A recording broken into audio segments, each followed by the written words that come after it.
The surgical strike 3 strikes on the command centers. It wasn't just an attack. It was a surgical operation, executed with a precision the Israeli army either didn't expect or didn't believe was possible. At 2:49 a.m. local time, in under 4 minutes, 3 facilities were hit. What in military terminology would be called the brain of the system. The strike wasn't aimed at weapons depots or soldiers' barracks. It was a strike against Israel's nerve center, against the very thing that makes it a security and intelligence machine. The first explosion shook Herzliya, a quiet town of upscale homes where, by all public accounts, the headquarters of Mossad is located. Officially, the buildings house private companies, legal consulting firms, and startups. But on that night, security cameras captured a brilliant flash, a shockwave, and an almost instantaneous power outage within a kilometer radius. According to the Washington Post, the charge hit the complex's antenna array, disrupting communication with foreign residents. 70 seconds later, a second-wave missile slammed into the Tel Hashomer area in Tel Aviv. This is the territorial jurisdiction of Israel's Military Intelligence Directorate, known as Amman. The Israeli command did not confirm the report, but by morning, social media began to fill with videos of building shells engulfed in flames, evacuations on medical stretchers, and helicopters airlifting the critically wounded. One Twitter user posted a photo of a document marked Top Secret found within the blast radius. Its authenticity has not been confirmed, but the very fact of such a leak is alarming. As if that weren't enough, the final third strike was delivered against the Bazan petrochemical plant in Haifa. The explosion caused a fire that was visible from over 20 kilometers away. Infrastructure burned, storage tanks burned, and a black mushroom cloud of smoke rose over the sea. The threat of a chemical leak forced the immediate evacuation of 5 coastal neighborhoods.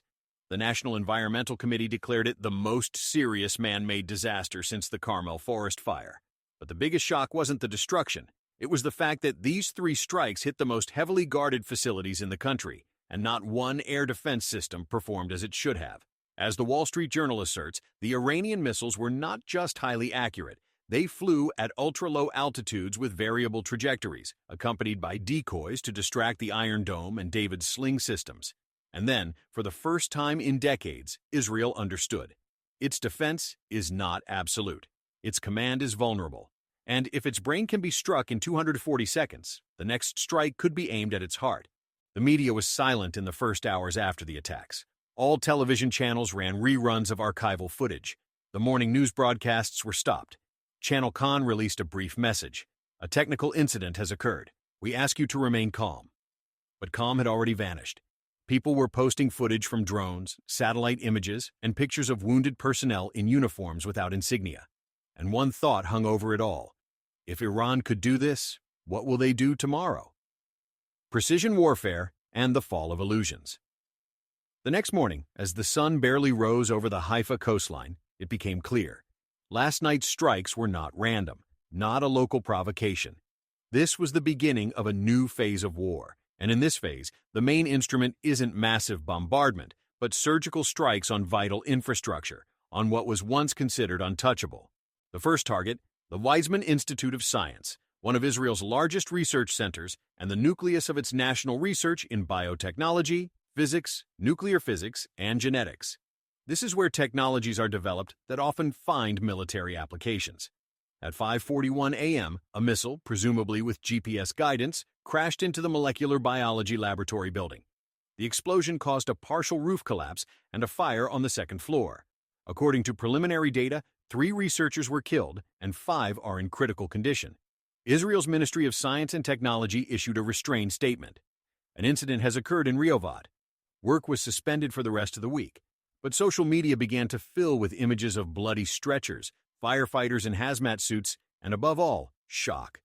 This institute, like the Technion and the Hebrew University, was always considered outside the war. Now it was a battlefield. The next strike hit the energy hub in Netivot. High-voltage lines supplying the south of the country ran through here. According to Channel 13, the hit on a transformer station caused a power outage in 8 districts. Mobile communication was lost. Water stopped flowing into reservoirs. In a desert region where every liter of water is worth its weight in gold, this is tantamount to a blockade. But the most painful blow was the one that struck the army's logistics. At an IDF base near Zikron Yaakov, according to the Jerusalem Post, fuel and lubricant warehouses were destroyed. These depots fed the supply chain for the northern and southern divisions. Israel is hastily reallocating resources from central reserves, but the logistics are disrupted. A tank without fuel is not a tank, and a missile without electricity is just a piece of metal. Analysts note that these are not strikes on symbols. They are strikes on the nodes upon which the system's survival depends. Iran is demonstrating a new way of thinking, not to destroy everything, but to hit the points where a domino effect can be triggered. The culmination was a strike on the Reshet Media holding company building. At 8:23 a.m., a missile hit the television broadcasting hub. All national channels were temporarily knocked off the air. A black screen appeared on televisions. The TV no longer informed, it only frightened. People were left without official announcements, only panic, rumors, and thousands of voices on Telegram claiming that this was not the end. In that moment, it became clear. There are no more green zones in Israel. Not a single city, not a single building, not a single institute is safe from attack, and that changes everything. The Ministry of Defense stated that the attacks are being coordinated from a command center in Tehran. Intelligence claims they are using the Kerman system, an Iranian digital logistics network linked to satellite channels and the operational headquarters of proxy groups. This means that every strike is not just a reaction, it is part of a script. And now Israel faces a question no one wants to ask aloud. If you can lose communications, science, electricity, and military logistics in one night, what else can you lose in 1 week? Censorship, panic, and the hunt for truth.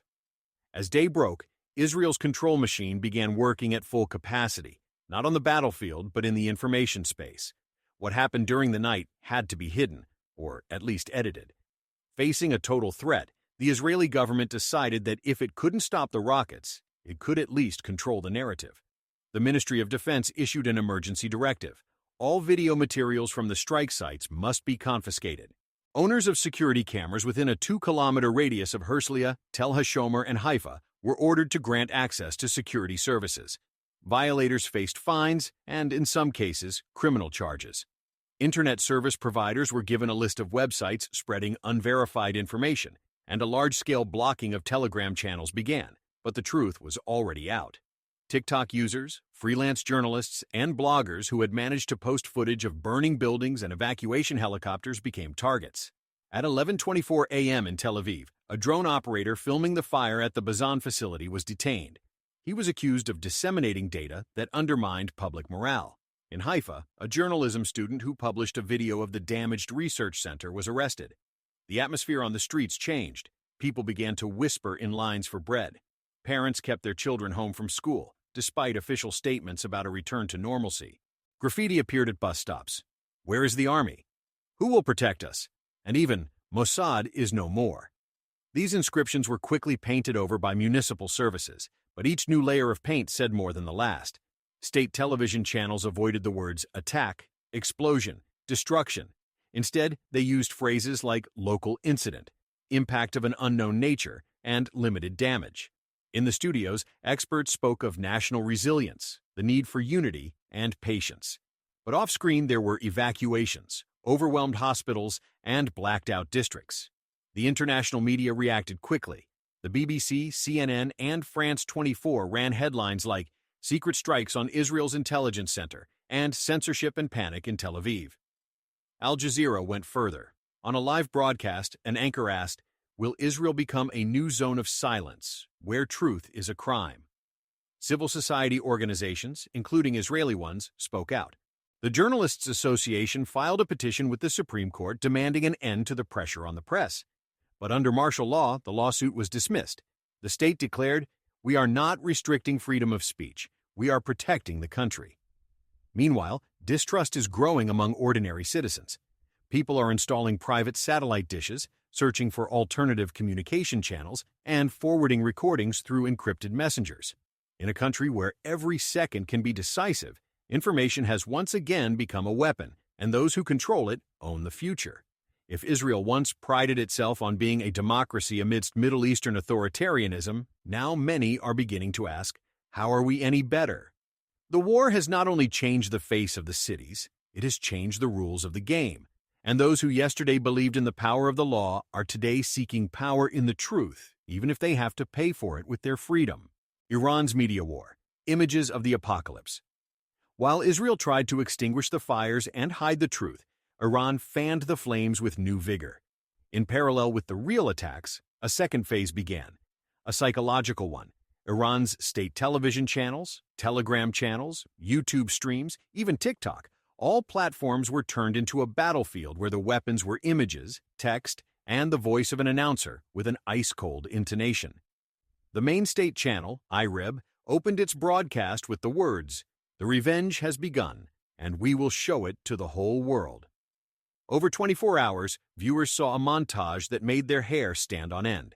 The center of Tel Aviv on fire, plumes of black smoke over Haifa, the screams of the wounded, and the evacuation of university staff to the wail of ambulance sirens. In one report, the anchor declared, "Watch carefully. This is only the first episode. The finale will be in Jerusalem."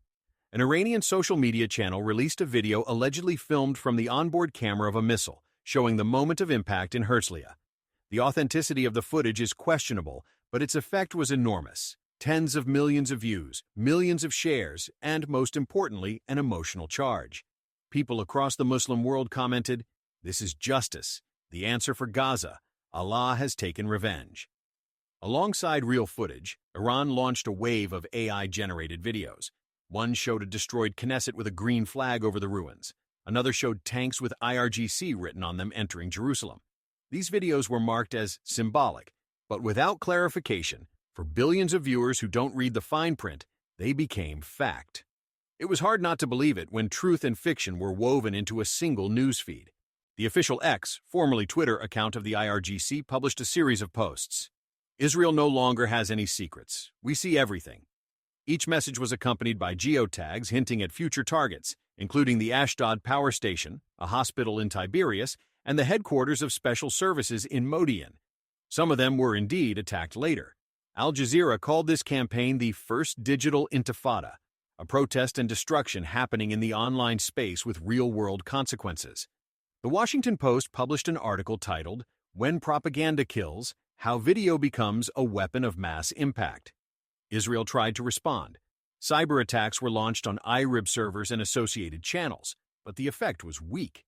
Iran had prepared mirror broadcasts in advance, and TikTok and Telegram refused to block the content, citing freedom of information. Moreover, the audience on platforms owned by Western companies surged in Tehran, Beirut, Damascus, and even in Berlin and Paris. According to NATO intelligence estimates, over 750 million users worldwide saw at least one of Iran's war images in the last 48 hours. This is a record for propaganda reach in the entire history of Middle Eastern conflicts. Even ISIS in its heyday did not achieve such levels of digital engagement. Most importantly, these images shifted the psychological balance. Israel no longer seems like an impregnable fortress. It looks vulnerable, bloodied, and weak.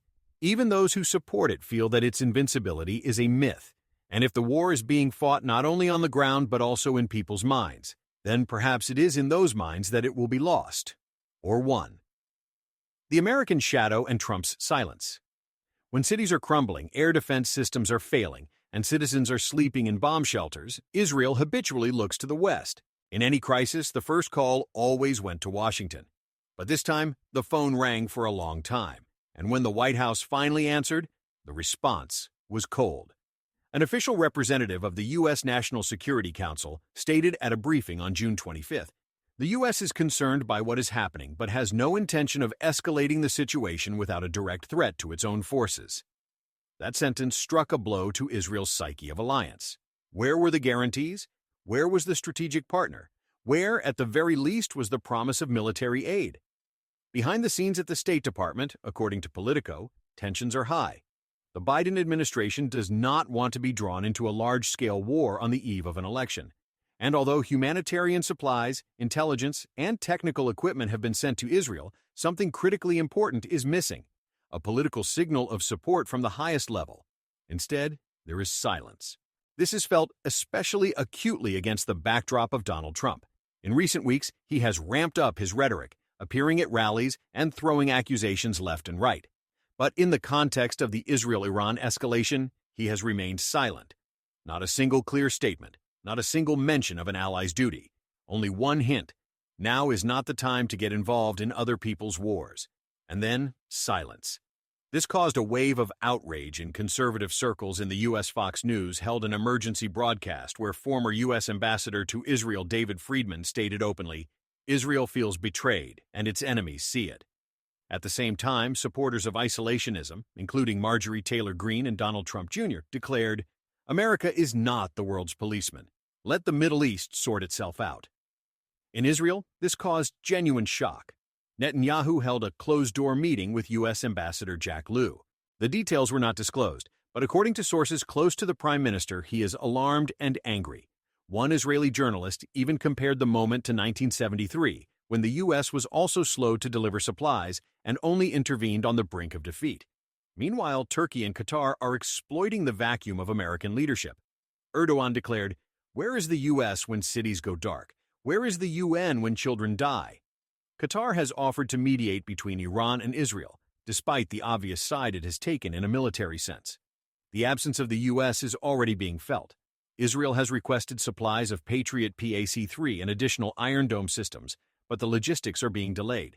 Military sources report strain on warehouse supplies.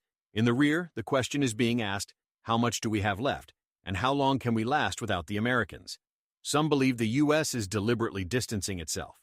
According to a columnist for The Atlantic, the White House wants to preserve resources for a possible conflict in Asia with China, and the Middle East, with its perennial wars, is no longer a priority.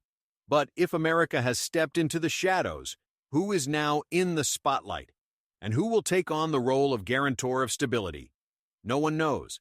But one thing is clear: Israel feels that it has been left alone, and if that's true, then the next war will not only be against Iran, it will be a war against illusions. The breakdown of trust. Israel alone. During the night of June 25th to 26th, there were no large-scale attacks, but the sky remained black. Not from rockets, but from anxiety. For the first time in recent decades, Israel found itself in a situation where the threat was not only external. The main threat is internal: distrust, fracture, and the feeling that no one knows what to do next. Immediately after Biden's speech, an emergency session began in the Knesset. The opposition demanded a full report on the failures of air defense and intelligence. Yair Lapid, leader of Yesh Atid, accused Netanyahu's cabinet of a critical inability to adapt to 21st century threats. In response, supporters of Likud argued that changing the government during a war is a crime. The session hall turned into a shouting match. On the streets of Tel Aviv, new protests erupted. The signs read, "We don't trust you. You didn't protect us. Where are our allies?" Young and old, Orthodox and secular, left and right, all together at one intersection. For the first time since the escalation began, the protests also spread to Jerusalem and Beersheba. In the army, tensions are high. Soldiers complain of fatigue, equipment shortages, and logistical failures. Some air defense units have been switched to manual mode due to a lack of automatic interceptor missiles. Reservists are being mobilized without a clear plan. One of them, an officer with 20 years of experience, told Haaretz anonymously, "We are ready to fight, but it's not clear who is commanding us." Intelligence reports a possible new wave of attacks, but decisions are delayed. The general staff is demanding preemptive strikes on targets in Iran, while the government fears the international reaction. France, Germany, and the UN are calling for restraint, but Israel's borders are shrinking, both in reality and in the minds of its citizens. Meanwhile, the economy is cracking. The shekel has fallen, the stock market is closed, fuel imports are delayed, and tourism has collapsed. Hospitals are overwhelmed, schools are closed, and thousands of families have been evacuated. But the most terrifying thing is the feeling that the state is no longer able to provide support.